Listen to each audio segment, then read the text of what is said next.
নমস্কার বন্ধুরা, কেমন আছেন আপনারা? আশা করি সবাই ভালো আছেন। আজকে আবার একটা নতুন ভিডিও নিয়ে হাজির হয়ে গেছি। ভিডিওটি শেষ অবধি দেখার অনুরোধ রইল। আজকের গল্প রবীন্দ্রনাথ ঠাকুরের কঙ্কাল। আমরা তিন বাল্যসঙ্গী যে ঘরে শয়ন করিতাম তাহার পাশের ঘরের দেয়ালে একটি আস্ত নরকঙ্কাল ঝোলানো থাকিত। রাত্রে বাতাসে তাহার হাড়গুলা খটখট শব্দ করিয়া নড়িত। দিনের বেলায় আমাদিগকে সেই হাড় নাড়িতে হইত। আমরা তখন পণ্ডিত মহাশয়ের নিকট মেঘনাথ বধ এবং ক্যাম্বেল স্কুলের এক ছাত্রের কাছে অস্থিবিদ্যা পড়িতাম। আমাদের অভিভাবকের ইচ্ছা ছিল আমাদিগকে সহসা সর্ববিদ্যায় পারদর্শী করিয়া তুলিবেন।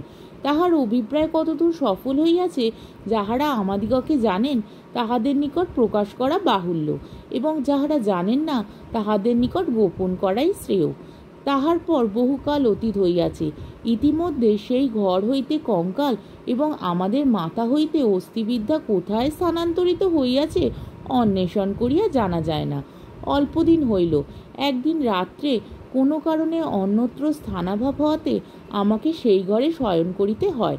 অনভ্যাসবশত ঘুম হইতেছে না। এপাশ ওপাশ করিতে করিতে গির্জার ঘড়িতে বড় বড় ঘণ্টাগুলো প্রায় সবকটা বাজিয়া গেল। এমন সময় ঘরের কোণে যে তেলের শেদ জ্বলিতেছিল সেটা প্রায় মিনিট পাঁচেক ধরিয়া খাবি খাইতে খাইতে একেবারে নিবিয়া গেল। ইতিপূর্বেই আমাদের বাড়িতে দু একটা দুর্ঘটনা ঘটিয়াছে, তাই এই আলো নেবা হইতে সহজেই মৃত্যুর কথা মনে উদয় হইল। মনে হইল এই যে রাত্রি 2 প্রহরে একটি দীপশিখা চিরান্ধকারে মিলাইয়া গেল, প্রকৃতির কাছে ইহাও যেমন, আর মানুষের ছোট ছোট প্রাণশিখা কখনো দিনে কখনো রাত্রে হঠাৎ নিবিয়া বিস্মিত হইয়া যায়, তাহাও তেমনি। ক্রমে সেই কঙ্কালের কথা মনে পড়িল।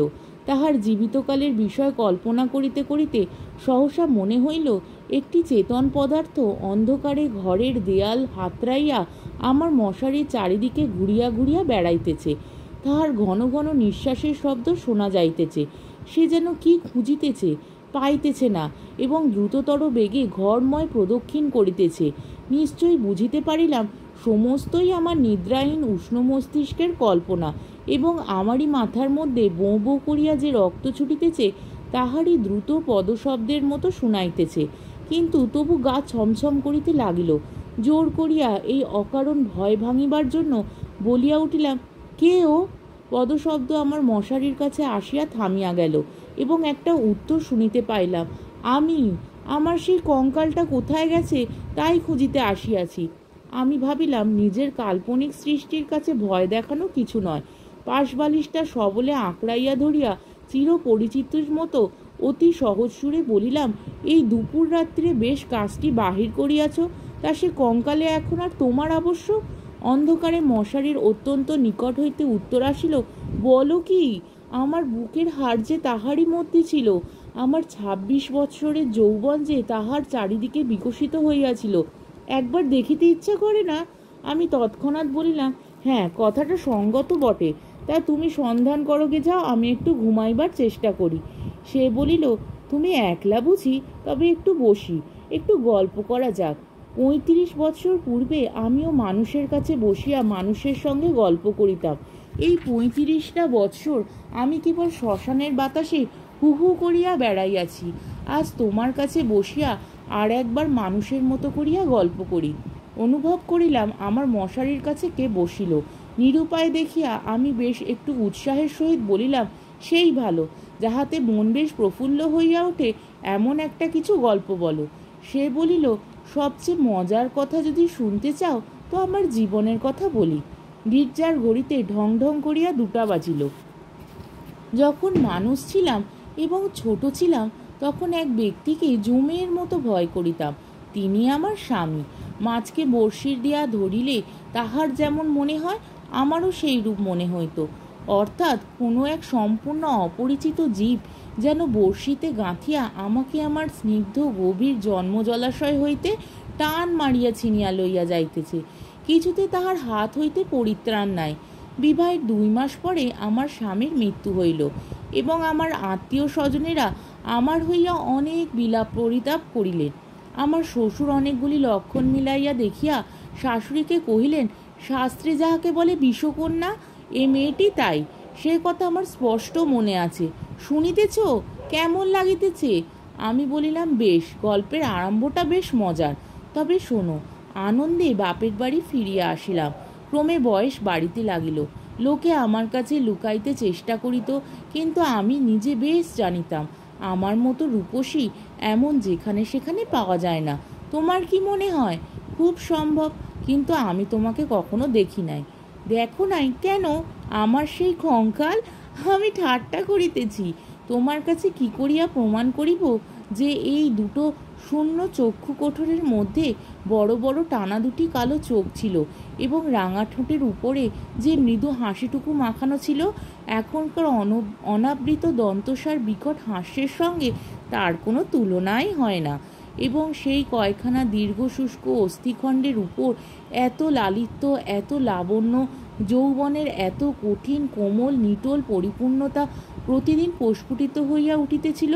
তোমাকে তাহা বলিতে গেলে হাসি পায় এবং রাগও ধরে।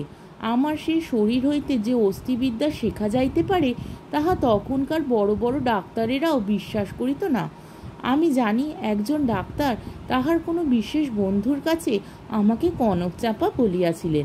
তাহার অর্থ এই, পৃথিবীর আর সকল মনুষ্যই অস্থিবিদ্যা এবং শরীরতত্ত্বের দৃষ্টান্তস্থল ছিল, কেবল আমি সৌন্দর্যরূপী ফুলের মতো ছিলাম। কনক চাপার মধ্যে কি একটা কঙ্কাল আছে? আমি যখন চলিতাম তখন আপনি বুঝিতে পারিতাম যে একখণ্ড হীরা নাড়াইলে তাহার চারিদিক হইতে যেমন আলো ঝকমক করিয়া ওঠে, আমার দেহের প্রত্যেক গতিতে তেমনি সৌন্দর্যের ভঙ্গি নানা স্বাভাবিক হিল্লোলে চারিদিকে ভাঙিয়া পড়িত। আমি মাঝে মাঝে অনেকক্ষণ ধরিয়া নিজের হাত দুখানি নিজে দেখিতাম। পৃথিবীর সমস্ত উদ্ধত পৌরুষের মুখে রাশ লাগাইয়া মধুরভাবে বাগাইয়া ধরিতে পারে এমন দুখানি হাত।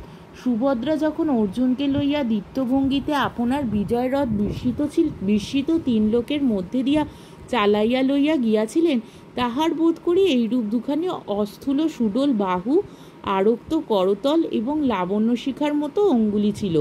কিন্তু আমার সেই নির্লজ্জ নিরাভরণ চিরবিদ্ধ কঙ্কাল তোমার কাছে আমার নামে মিথ্যা সাক্ষ্য দিয়াছে। আমি তখন নিরুপায় নিরুত্তর ছিলাম। এই জন্য পৃথিবীর সবচেয়ে তোমার উপর আমার বেশি রাগ। ইচ্ছা করে তোমার সেই 16 বৎসরের জীবন্ত যৌবনতাপে উত্তপ্ত আরক্তিম রূপখানি একবার তোমার চোখের সামনে দাঁড় করাই। বহুকালের মতো তোমার দুই চোখকে নিদ্রা ছুটাইয়া দিই, তোমার অস্থিবিদ্যাকে অস্থির করিয়া দেশ ছাড়া করি। আমি বলিলাম, তোমার গা যদি থাকিত তো গা ছুঁইয়া বলিতাম সে বিদ্যার লেশমাত্র আমার মাথায় নাই। আর তোমার সেই ভুবনমোহন পূর্ণ যৌবনের রূপরজনীর অন্ধকার পটের উপরে জাজল্যমান হইয়া ফুটিয়া উঠিয়াছে। আর অধিক বলিতে হইবে না। আমার কেহ সঙ্গিনী ছিল না। দাদা প্রতিজ্ঞা করিয়াছিলেন বিবাহ করিবেন না। অন্তঃপুরে আমি একা, বাগানের গাছতলায় আমি একা বসিয়া ভাবিতাম সমস্ত পৃথিবী আমাকেই ভালোবাসিতেছে, সমস্ত তারা আমাকে নিরীক্ষণ করিতেছে। বাতাস ছল করিয়া বারবার দীর্ঘ নিঃশ্বাসে পাশ দিয়া চলিয়া যাইতেছে, এবং সে তৃণাসনে পা দুটি মেলিয়া বসিয়া আমি তাহার যদি চেতনা থাকিত তবে সে পুনর্বার অচেতন হইয়া যাইত। পৃথিবীর সমস্ত যুবা পুরুষ ওই তৃণপুঞ্জরূপে দল বাঁধিয়া নিস্তব্ধে আমার চরণবর্তী হইয়া দাঁড়াইয়াছে। এইরূপ আমি কল্পনা করিতাম। হৃদয়ে অকারণে কেমন বেদনা অনুভব হইত। দাদার বন্ধু শশীশেখর যখন মেডিকেল কলেজ হইতে পাশ হইয়া আসিলেন তখন তিনিই আমাদের বাড়ির ডাক্তার হইলেন। আমি তাহাকে পূর্বে আড়াল হইতে অনেকবার দেখিয়াছি। দাদা অত্যন্ত অদ্ভুত লোক ছিলেন। পৃথিবীটাকে যেন ভালো করিয়া চোখ মেলিয়া দেখিতেন না।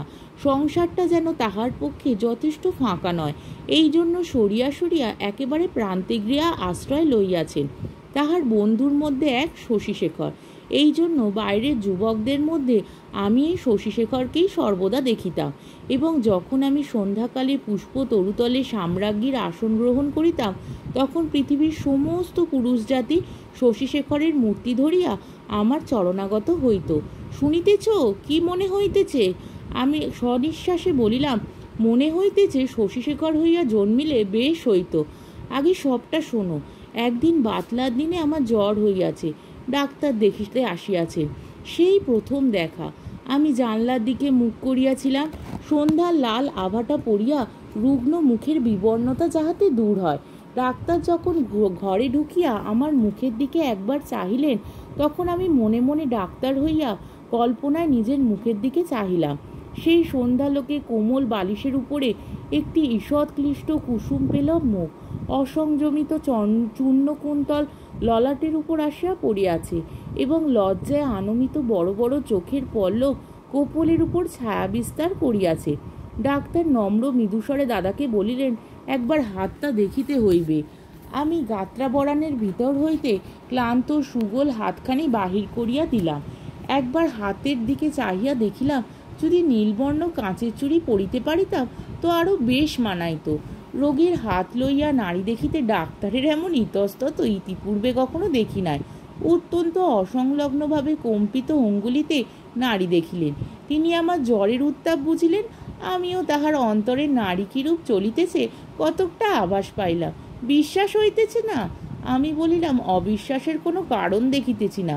মানুষের নারী সকল অবস্থায় সমান চলে না। কালক্রমে আরও 2-4 বার রোগ ও আরোগ্য হইবার পরে দেখিলাম, আমার সেই সন্ধ্যাকালের মানুষ সভায় পৃথিবীর কোটি কোটি পুরুষ সংখ্যা অত্যন্ত হ্রাস হইয়া ক্রমে একটিতে আসিয়া ঠেকিল। আমার পৃথিবী প্রায় জনশূন্য হইয়া আসিল। জগতে কেবল একটি ডাক্তার এবং একটি রোগী অবশিষ্ট রহিল। আমি গোপনে সন্ধ্যাবেলায় একটি বাসন্তী রঙের কাপড় পরিতাম, ভালো করিয়া খোপা বাঁধিয়া মাথায় একগাছি বেলফুলের মালা জড়াইতাম, একটি আয়না হাতে লইয়া বাগানে গিয়া বসিতাম। কেন, আপনাকে দেখিয়া কি আর পরিতৃপ্ত হয় না? বাস্তবিকই হয় না। কেননা আমি তো আপনি আপনাকে দেখিতাম না। আমি তখন একলা বসিয়া 2 জন হইতাম। আমি তখন ডাক্তার হইয়া আপনাকে দেখিতাম, মুগ্ধ হইতাম এবং ভালোবাসিতাম এবং আদর করিতাম, অথচ প্রাণের ভিতরে একটা দীর্ঘ নিঃশ্বাস সন্ধ্যা বাতাসের মতো হুহু করিয়া উঠিত। সেই হইতে আমি আর একলা ছিলাম না। যখন চলিতাম নতনেত্রে চাহিয়া দেখিতাম পায়ের অঙ্গুলিগুলি পৃথিবীর উপর কেমন করিয়া পড়িতেছে এবং ভাবিতাম এই পদক্ষেপ আমাদের নতুন পরীক্ষার্থীর্ণ ডাক্তারের কেমন লাগে। মধ্যাহ্নে জানলার বাহিরে ঝাঁঝা করিত, কোথাও সারা শব্দ নাই। মাঝে মাঝে এক একটা চিল অতি দূর আকাশে শব্দ করিয়া উড়িয়া যাইত এবং আমাদের উদ্যান প্রাচীরের বাইরে খেলনাওয়ালা সুর করিয়া চাই, খেলনা চাই, চুড়ি চাই করিয়া ডাকিয়া যাইত।